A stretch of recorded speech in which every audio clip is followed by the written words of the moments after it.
glorify, to give yung for purpose ng Panginoon sa atin. Tayo ay magbigay ng kaluwalhatian para sa Panginoon. Amen? Nalakong ba tayo? Amen? And today is April 19, again, tatalo na po ulit ang April. So to be 1 week na lang, no? So, yan, tayo ay nasa 3 linggo o bahagi ng pag-aaral, which is yung pinag-aaralan po natin is all about the promise, no? But, nakafocus lamang po ako sa isang pangako ng Panginoon para sa mga believers, sa mga kumikilala, sa mga sumampalataya sa ating Panginoon. Amen? And, binabati ko po, may mga bago tayo, ayan, praise God sa buhay ng ating mga kapatid na lumibita, nagyaya sa kanila. Purihin natin ang Panginoon, no? Pagpalain ng Diyos ang mga nagdadala ng kaluluwa sa kanyang paanan dahil talagang ito naman po ang pinakamainam na layunin ng isang lingkod at isang tinawag o pinili ng Panginoon na tayo ay dalhin sa kung saan ang mga tao ay maihayag kung ano ang dakilang layunin ng Panginoon sa buhay ng bawat isa. So, let's take review, no? Last week, kung natatandaan niyo po, pinag-aralan natin ay patungkol sa Book of Acts. Ano? Sino po nakaalala? Ito po ay pag binasa natin ang Book of Acts, ay talagang sinasabi po ron na ito po ay aklat na kung saan about the works of the Holy Spirit. No? Isinulat ni Pablo at ito ay isinulat ni Dr. Luke upang malinaw natin kung ano ang gawa at galaw ng Banal na Espiritu sa buhay ng mga mananampalataya. And we know, nalaman natin, napaglalaman natin who the Holy Spirit is. Amen? No? At isa doon ay naniniwala ako, and lahat tayo ay naniniwala that the third person of the Triune God, the Holy Spirit, amen, co-equal and co-eternal with the Father and the Son. Amen po ba doon? So, wala siyang bahagi na kung saan mas mataas ang Banal na Espiritu o mas mataas ang Diyos Ama o mas mataas ang Panginoong Jesus. Wala siyang bahagi na kung saan sila ay co-equal, co-eternal. No? The same attributes, the same the bagay na kung saan kinikilala natin, but in a different way, paano nangungusap sa buhay ng mananampalataya. And the same way, ano ang ginawa ng bawat persons na ito sa buhay ng mga mananampalataya. And we're now in the Holy Spirit. Ito po yung pinag-aaral natin. No? The second thing, He indwells believers to guide, mentor, or comfort, and empower them. No? So, yun po yung mga konteksto ng ating pinag-aralan last week. And then the last thing, He often described as the comforter, helper, advocate, and counselor. No? So, yun po. No? Naunawaan niyo po ba ang ating pinag-aralan last week? Amen? Mamaya po may exam tayo. Magbibigay ako ng 50 questions. Yan. No? And ang pinakamahirap doon, yung pong question na yun ay isa lang. No, pero 50 siya. Sasagutin nyo sa iba't ibang kapara. Wala naman po. Joke lang. Kinabahan naman kayo eh. Masyado lang ako. Paano kaya uuwi ako? Kakain kaya ako mamaya? Ang hirap ng tanong ni Pastor. No? So, yan. Okay? Are you ready? Amen. So, andito po tayo sa pag-aaral ng the Holy Spirit indwells believers. No? Anyway, ano po ba ang indwells? No? Pag-aralan muna natin what the word means indwells, no? Or indwelling. Una po ay to inhabit. No? Sa Tagalog, sakupin. How many of you na nakarinig ng pag-pray ng mga sa unang person, no? Sa unang mga nanay natin, o si Pastor-in-law, Lord, sakupin mo Jesus o si Jesus ang dakilang mananakop. Amen? Mananakop. Sabihin niyo nga po, mananakop. Ayan. Siguro yung generation, alam niyo po yung Tagalog nun, yung sabihin, mananakop. No? So, ano yun? Parang hindi ko alam. No? Parang, naitindihan niyo po, yung mga kabataan ngayon, ano ay ibig sabihin ng mananakop? No? Ayan. So, ayan. Ibig sabihin, si Jesus dumating upang sakupin ang katauhan tayo meron. Anong katauhan meron tayo? Amen? And pangalawang meaning, to possess, means angkinin sa Tagalog. To possess. Ibig sabihin, siya ang magre-replace instead of you, that He was replacing kung ano ka at siya ang mananahan. Mananatili, mananahan. Yung po ang indwelling or indwell. No? So, anyway, ano ba sinasabi ni Pastor? Yung mga pinag-aaral namin. Now, ito po ang significance. Gusto ko maintindihan natin in verse ng 1 Corinthians chapter 6, verse 19. Ayan, pakibasa po. Sino po pwedeng magbasa na isang malakas na tinig na animoy umaalingaw-ngaw ang kanyang boses. Sige po, bibigyan ko kayo ng chance ng pagkakataon. Tumayo lamang po. For the count of 1, 2, 3. Si? MJ. Sige, Sir MJ. Praise God. First Corinthians 6:19. Or do you not know that your body is a temple of the Holy Spirit within you, whom you have from God, you are not your own? Amen. Praise God. Pagay ng salita ng Panginoon. No? Sinasabi dyan that ang katawan natin ay, ano? Templo ng Holy Spirit. So, saan nga ba nananahan ang Banal na Espiritu? No? And then, whom you have from God, you are not your own. No? Hindi na ikaw. Hindi mo pag-aari ang katawan mo. Sinasabi ng talatang ito. What I'm trying to say, si Paul po ang nagsulat po ng Corinthians. No? The Apostle Paul wrote the first epistle of the first Corinthians around 53 AD to 56. Paul wrote the letter of the church to Corinth, which he had founded to address issues to disunity, immorality, and questions regarding Christian living.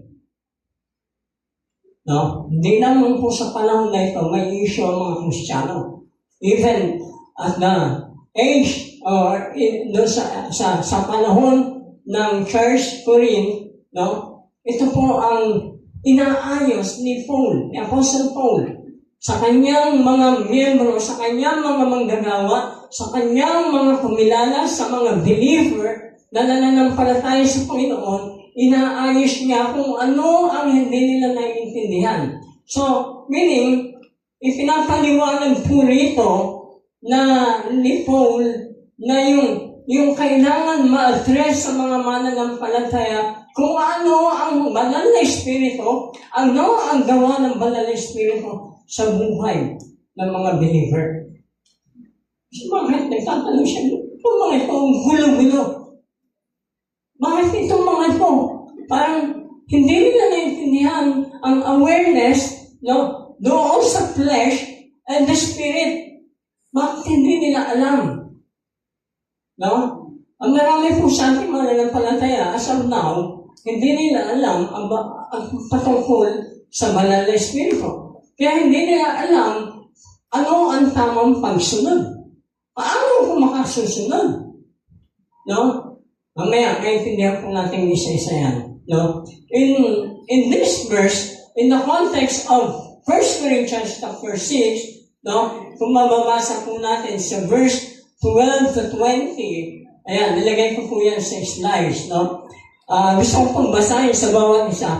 May magsasabing malaya akong makagagawa ng kahit ano, ngunit ang sagot naman ay hindi lahat ng bagay ay nakabubuti. No? Maaari ko rin sabihin, malaya akong gumawa ng kahit ano, ngunit hindi ako napapaalipin sa anumang bagay. No? Tatanong po ako sa verse 14, at sabi doon, muling binuhay ng Diyos si Jesucristo, at tayo man ay muling bubuhayin sa pamagitan ng kanyang, kapangyarihan. So meaning, ipinapaliwanag po na ang banal na Espiritu ay naging daan sa buhay ng mananampalataya na ito ay ibinigay, ipinagkaloob sa atin at tayo man ay muling bubuhayin sa pamagitan ng kapangyarihan. Kapangyarihan po ng Panginoon ang ipinagkaloob sa atin. At ito po yung banal na Espiritu. Amen po ba? Amen? So, dito po, sinasabi pa in verse 15, hindi ba ninyo alam na ang inyong katawan ay may mga bahagi ng katawan ni Kristo? Tatanong po ulit ako sa verse 17, ang nakapag-isa sa Panginoon ay nakapag-isa sa Kanya sa Espiritu. Amen? The fact that you are united to Christ, you are one in the Spirit with Christ. Amen? Tama po ba? Amen. Hindi po pwede sabihin na ikaw ay nanampalataya sa Panginoon pero ang nasusunod pa rin ay sarili mo. Hindi, Pastor. Aatag ako kung gusto ko. Kung ayaw ko, wala silang magagawa. Ano ang udyok ng banal na Espiritu sa'yo? Ano ang sinasabi ng banal na Espiritu? Hindi, Pastor. Magbibigay ako ayon sa konsensya na meron ako, ayon sa kakayanan, ayon sa abot ng aking makakaya. Kami lang po ang ating Mexico. Tandaan niyo po, no? Na ang Panginoon, the Word, or Jesus itself, amen, it is the Holy Spirit, co-equal, co-eternal, no? The book of Acts expressed, no, in Acts chapter 1 verse 5, no? Binabanggit po doon, but John baptized with water. No? But in a few days, no, you will be baptized in the Spirit. Ang tanong ko, lahat po ba tayo nag-baptismal sa Spirit? Amen? Kailangan po ang lahat ay mag-baptismal sa Espiritu. And the water baptized also, it is also significant po nito ay cleansing. You are totally cleansed and hindi po ito nag-i-indicate na ikaw ay ligtas na. Because once you are baptized with water, public declaration yun na ikaw ay nananampalataya sa Panginoon. Amen po ba? Kaya kailangan magpabautismo. Amen po ba? So, okay. Tuloy po natin. And verse 18, iwasan ninyo ang immoralidad. Ang ibang kasalanan na nagagawa ng tao ay hindi nakasisira ng katawan. Ngunit ang gumagawa ng immoralidad ay nagkakasala laban sa kanyang sarili. So, tingnan yung conflict between the flesh and the spirit. Amen? Mayroon bang pagkakabahagi? Ang hirap. Diba? If you remain in the flesh, pag nananatili ka sa laman, hindi mo namimit yung standard ng kalooban ng Panginoon. Tama? Tama po ba? Check ourselves, no? Now, ano po ang sabi ng 19? Hindi ba ninyo alam na ang inyong katawan ay templo? Ito po yung verse, no? Espiritu Santo nasa inyo at ipinagkaloob ng Diyos sa inyo. Hindi ba ninyo pag-aari ang inyong katawan? No? And verse 20, ito po yung gusto kong verse dito. Sapagkat binili na kayo sa isang halaga, kaya't gamitin ninyo ang katawan upang, ano po? Maparangalan ang Panginoon. Amen? That's why, lagi po yun. Colossians says, set your mind on things above. Amen? Bakit sinasabi ang mga salitang ito? Bakit kailangan gawin ang mga bagay na ito sa buhay ng mga mananampalataya? No? And I support it sa verse ng Romans chapter 8, verse 9. No? Gusto ko pong tunghayan niyo po doon. So, isa na lang po uli ang babasa. Isang malakas na tinig uli. And I have someone, pwede po tumayo. Romans chapter 8, verse 9. You, however, are not in the realm of the flesh, but are in the realm of the Spirit. If indeed the Spirit of God lives in you, and if anyone does not have the Spirit of Christ, they do not belong to Christ. See? And if anyone does not have the Spirit of Christ, they do not belong to Christ. Amen? Iba po ang Spirit at iba ang flesh. Amen? Now, ano po ang sinasabi ko? The book of Romans chapter 8, it says, ano po sinasabi ron? It addresses the believer's security, stating that there is no condemnation. Wala nang paghatol sa mga taong sumampalataya na kay Kristo. No? There is therefore, that there is no condemnation for those who are in Christ Jesus. Amen. Hindi na tayo hahatulan. Dahil tayo, at ang verse 2, ano po ang sabi doon? Verse 2, no? Ng chapter 8.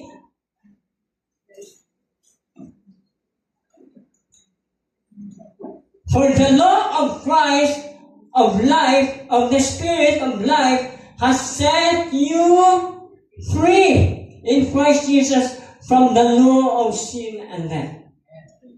Pinalaya na tayo ng Panginoon sa kasalanan. And everyone must know, kailangan natin maintindihan, the power of sin, ano po ang kapangyarihan ng kasalanan? Ano? Kamatayan. Yan ang kapangyarihan ng kasalanan. No? Kamatayan. Tandaan niyo po yan. At sino mang naaalipin ang kasalanan, kamatayan, pagkahantuan.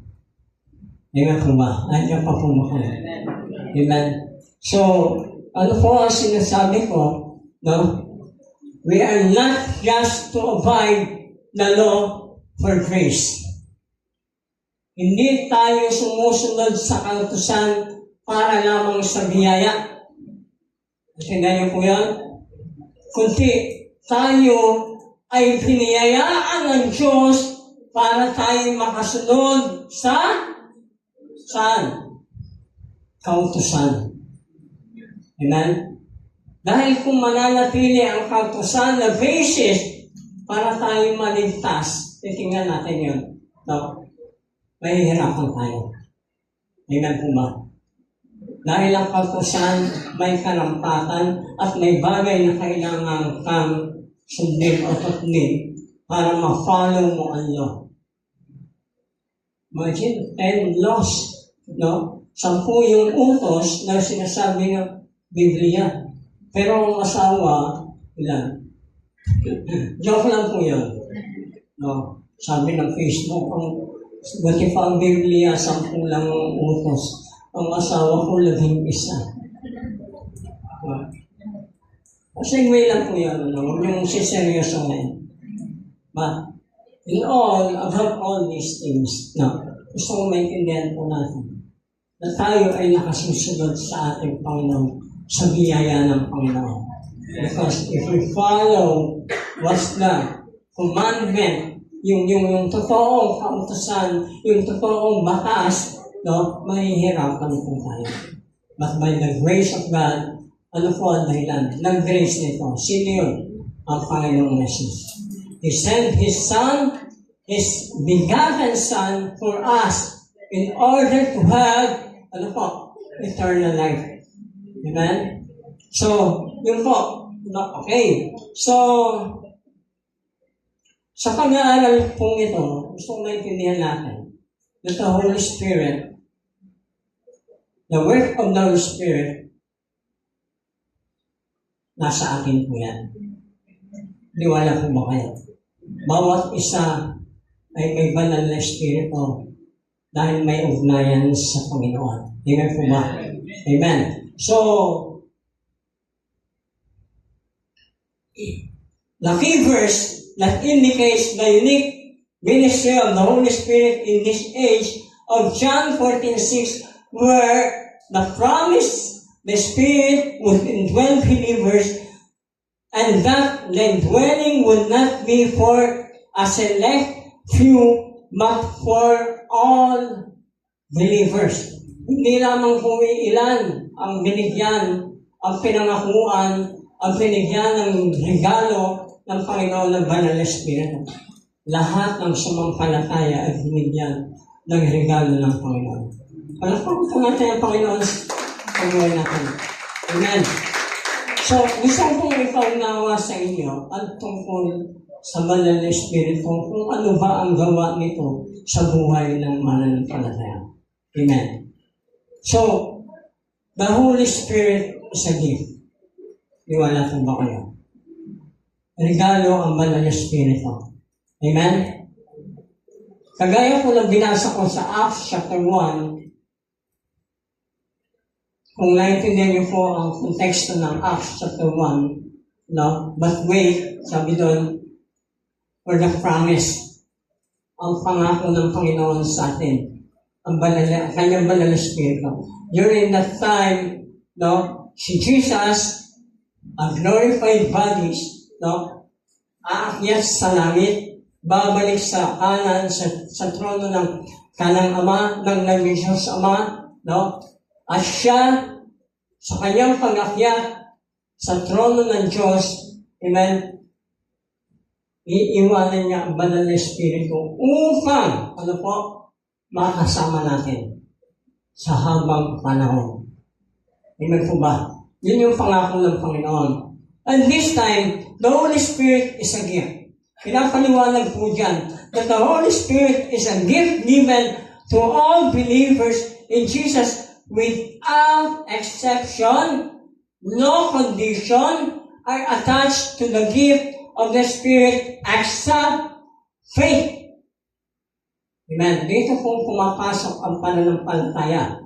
And the fact that you are now having faith.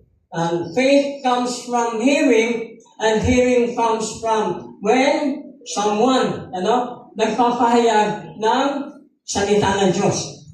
Doon nagsisimula ang pananampalataya. Amen po ba? Amen. So, ito po ang sinasabi, no? To the gift of the Spirit except faith. In John chapter 7 to 37 hanggang 39, no? Ang sabi po ran, sa kahuli-hulihan, ang pinakatanging araw ng pista, tumayo si Jesus at nagsalita ng malakas. Kayong mga nauuhaw ay lumapit sa akin at uminom. Ang sumampalataya sa akin, ayon sa sinabi ng kasulatan, mula sa kanyang puso ay dadaloy ang tubig na nagpibigay buhay. Amen? Jesus Christ is a living water. No? Siya po ang nagkakaloob ng pamatid, pagkauhaw sa mga taong sasampalataya sa Kanya. And speaking of water, the Holy Spirit represents, no, is something, no, nakagaya po ng tubig. Amen po ba? In Genesis chapter 1 verse 2, amen, binanggit po doon, ulitin ko, binanggit ko na ito last week, no, ang daigdig ay puno ng kadiliman nung nilikha ng Diyos. No? In the form of darkness, and the waters hovering, no? Yung tubig ang bumabalot, ang banal na espiritu ang bumabalot sa katubigan, sa buong tubig. No? So, ibig sabihin po that the Holy Spirit also exists before the creation. Naroon na Amen. ang banal na espiritu. Amen po ba? So, meaning that the Holy Spirit is a person. And one of the attributes of the Holy Spirit, His persons, His personality, amen, His identity, His attributes confirm, amen, that He is a person. Hindi ito influence. Hindi ito bagay na ang banal na espiritu na madamayan kaya ako. Hindi ganun. Amen? The work of the Holy Spirit can, no? Pwedeng gumawa at pwede mong, i-apply sa iyong buhay. Ang sabi ko last week, there's power made available for you. Amen. So, the Holy Spirit is a gift. Naintindihan niyo po ba? Nakatanggap na po ba kayo na regalo? Amen? Sino po dito nakatanggap na regalo? Inayawan mo ba? Amen? The Holy Spirit ay ihinigay ng Panginoon sa atin. And each and every one, ito po yung nagko-connect sa Espiritu ng Diyos para sa Kanya. Upang ang ugnayan na meron tayo ay mas lumalim at mas maging intact, no? Yung relationship natin sa Kanya. Because kung sa sarili lang natin lalapit tayo sa Panginoon at hindi sa pamagitan ng banal na Espiritu na tinanggap natin, mahihirapan po tayo. Bakit? Banal ang Diyos. Walang sino man ang pwedeng makalapit sa Kanya bilang isang Diyos na banal at makapangyarihan. Amen po ba? Amen. So, the Holy Spirit is a gift. Ang problema po natin, ang regalo na binigay ng Panginoon, hindi po ina-unbox. Hindi natin binubuksan. Amen? Nakasarado lang. Gift ito Akin to. No? May purpose. Bakit tayo nireniguluhan ng Panginoon? Amen po ba? Amen. And, ito po ay bigay ng Panginoon for us in order, no? Para tayo ay gumalaw. Regalo ng Panginoon yan. May kapangyarihan na kasama.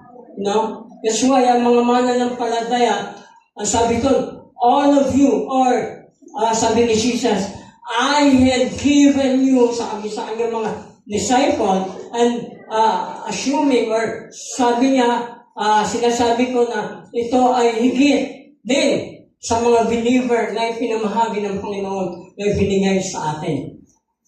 No? Ano po ang sinabi dyan? I have given you authority to trample on snakes and scorpions. Kaya ang awit natin, ano sabi ng awit? Dumaan man ako sa ilog ni ako. Masusunod. Kasi baliktad yata. Malulunod. Dumaan man ako sa apoy. Amen? Di ako. Diba? Grabe ang kapangyarihan na meron ng bawat kasama ng pantay. The self-protection. The security na meron ang kapangyarihan naman. Ang problema, hindi natin alam paano gagamitin. And minsan, hinihingan lang tayo ng prayer. Pastor, no? Ba't ako? Ba't ako nasay? Ba't ako? No. The Holy Spirit is in you. Nasa sa'yo na, hindi mo pagamit. Hindi mo ipagamit Ano sabi ng sinasabi natin? Your body is a temple of the Holy Spirit. And you can use it for the glory. Amen? Para sa kumulati ng Panginoon. Amen ba, Lord? Amen. Amen. Yung iba, nag-challenge na, Lord, use me. You can do anything, Lord. Use me. Ang sarap kaya magpagamit sa Panginoon dahil may gift ako. Amen? Dahil regalo sa akin ang Panginoon ko. Kailangan gamitin ko. Amen po ba? Pag-uwi nyo, isipin nyo na ang gusto nyo gawin na regalo ng Panginoon sa inyo. Malaya po tayo. Amen po ba? Amen? Okay? Pangalawa po.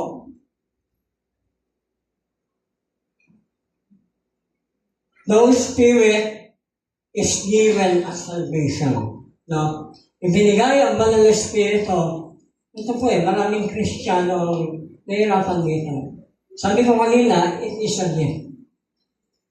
Pag po ba kayo nireglaruhan ng isang bagay, lalo itong gamit, i-display nyo lang po ba ito o hindi nyo gagamitin? No? Yung iba dinidisplay. Tama naman, magandang pakita dahil credits din sa nagbigay. Treasure mo yung regalo ko sa iyo. But ang pinakamaganda kong bagay na kapag niregaluhan ka ng isang kasangkapan, nakikita ko lang nagbigay, na ginagamit mo. Amen po ba? No? Kagaya po ito ng salvation. Kaakibat ng salvation. Maraming Kristiyano na hihirapan. Gusto, nawawala po ba ang kaligtasan? Tanong ito ng lahat. Tanong ito ng makarami. Nalilito. Nagkakaroon ng kalituhan. But the moment that you accept Jesus Christ as your Lord and personal Savior, the Holy Spirit, kasama po yan sa tinanggap. Kaya pumapasok yung genuine repentance. Amen po ba? Hindi ka makahihingi ng tawad ng seryosong paghingi ng pagpapatawad kung hindi mo naramdaman ang pagbaba ng banal na Espiritu na ikaw ay pinapang-usapan ng banal na Espiritu ng Panginoon. Amen?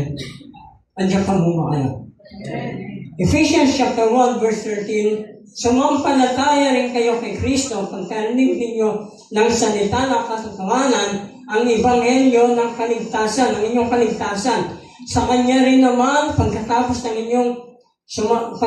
ninyo sumampalataya at tinatakan kayo ng banal na Espiritu ng pinangako. Yan. Sealing and indwelling with the Spirit took place at the time of believing. Sinil tayo ng banal na Espiritu at ito po ang nagbabadya o nagpapaliwanag sa atin that through faith, meron na tayong salvation. Amen? Meron tayong kaligtasan. Kaya ang kaligtasan, huwag kayong maghulumihanan. Naandyan po yan. Ang problema, yung regalo ng Panginoon, inilagay nyo lang doon. Hindi nyo ina-unbox. Hindi nyo ginagamit. Amen? Kaya yung iba nalilito. And Galatians chapter 3 verse 2, sabi nun, ito lamang ang ibig kong malaman mula sa inyo. Tinanggap ba ninyo ang Espiritu sa pamagitan ng mga gawa ng kautusan o sa pamagitan ng pakikinig ng may pananampalataya? Amen. Nang tinanggap natin ang banal na Espiritu, ang Panginoon, ang pananampalataya meron tayo, ano sabi nun? Ang banal na Espiritu ay tinanggap ba rin natin? Baka hindi po. No? O dahil lamang kaya tayo makasusunod, dahil may alitungtunan, dahil may batas. Amen po ba? Amen. So, ulitin mo po yung sinabi ko, we are not just to obey the law for grace. Hindi po tayo nakasusunod sa kautusan dahil, para lamang tayo biyayaan. Kundi, ang biyaya na yan ng Diyos ay binigay para tayo ay makasunod sa kautusan ng Panginoon. Amen. Nakuha niyo po. Amen. And pangatlo, the last thing, the Holy Spirit indwells believers permanently. Amen? Permanently. Sabihin niyo nga po, permanently. So, ano po sinasabi ng 2 Corinthians chapter 1 verse 22? Siya rin ang nagtatak sa amin at nagbigay ng katiyakan na siya ang banal na Espiritu sa aming puso. Here is Paul saying and declaring sa mga believer na ang Panginoong Jesus ang nagbigay ng tatak na ito, ng selyo na ito para tanggapin ang banal na Espiritu sa ating buhay, sa kanyang buhay. Amen po ba? Amen. And Ephesians chapter 4 verse 13, huwag ninyong pigatian ang banal na Espiritu sa pamamagitan niya natatakan kayo para sa araw ng katubusan. Amen. So, napakalaga that the attributes of the Holy Spirit in His personality, meron siyang mind, merong will, may emotion. Amen? Amen po ba? Gusto kong pumunta rito si Brother Ali. Halika. And I want to illustrate. The Holy Spirit works in life for everyone who believes in Christ. Kayo ka rito. Ako po ang magre-represent ng banal na Espiritu. Gawin mo kung anong gusto mong gawin. Sige, lumakad ka kung anong gusto mong gawin.